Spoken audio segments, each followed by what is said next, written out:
Ever since the introduction of the midsize luxury sedan, the design has kind of stayed the same. You've got a hood, a cabin, and a trunk. This is what designers call a three-box design. Cars like the 5 Series BMW, the E-Class from Mercedes, and the Audi A6 all use this three-box design. There have been recent changes to the tried-and-true sedan to make them more appealing, like taking the silhouette of a coupe and grafting it onto a four-door car, with vehicles like the Mercedes CLS, the Passat CC, and the Hyundai Sonata, basically taking a sedan and smoothing it out. Now there's even a newer trend, to add a hatch.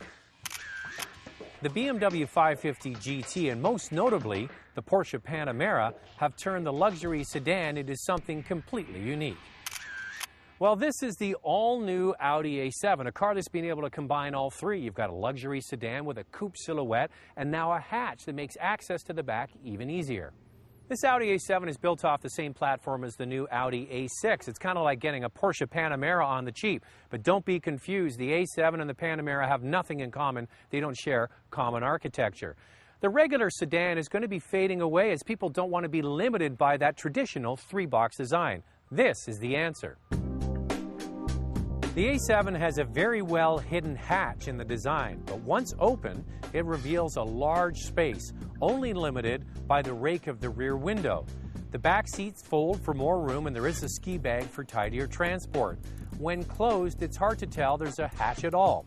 Just like the Panamera, there's a rear spoiler that's deployed at speeds over 130 kilometers an hour and drops down at speeds below 80 kilometers an hour, or it can be manually operated. Well, the inside of the Audi A7 is a rolling showcase of luxury and refinement, everything we've come to expect from Audi. Now, front and literally center is this screen, the multimedia interface, or MMI, from Audi. And this pop-out screen and the whole architecture of the inside is very similar to the new Audi A8. One of the most unique wood applications is the oak trim that has a matte finish, showing the grain and texture of the wood. The center console also has a new touchpad for preset radio stations, but it also lets the driver enter the address in the navigation by simply swiping letters onto the pad. The MMI, or Multimedia Interface System, is, in my opinion, the best computer system in the business today because it's so intuitive and simple to use. Just spend a day with this car and you've got it mastered. Now, just like a coupe, there's no window frames. That gives it a kind of a sexy look.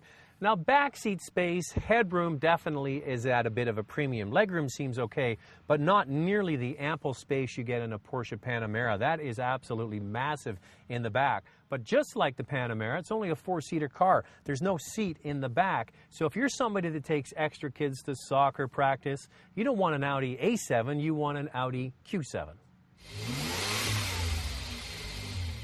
Now, as I mentioned, the Audi A7 and the Porsche Panamera have similarities in design and the approach to the way they look, but that's really where the similarity ends. As automakers have had to improve their fuel efficiency to meet tougher regulations and customers demanding more from each tank of fuel, the era of the V8 is slowly fading. This car is a supercharged 3-liter V6 with 310 horsepower and 315 foot-pounds of torque. That's more than BMW's 535. The power comes on with a whoosh that is so relaxing and effortless that you'll never miss a V8 engine.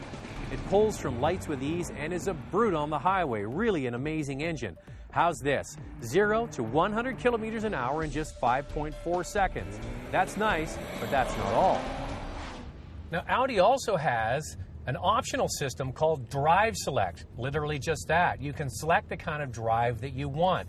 You can drill into the car settings. You can have comfort. You can have an automatic setting that changes depending on the road conditions, and also dynamic. What I like is individual. You might want the steering to be heavier and the throttle to be lighter and the suspension to be softer, or any combination of those.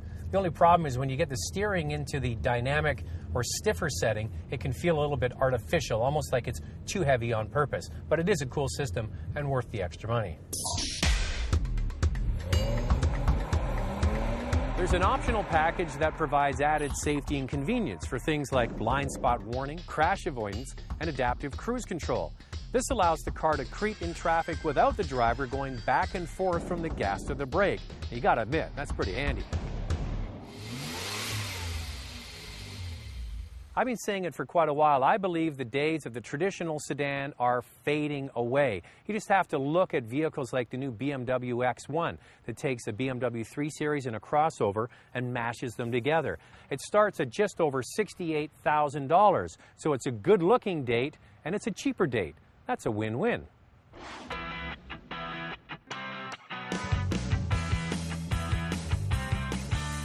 How does the A7 stack up to its competitors? See all the reviews at drivingtelevision.com.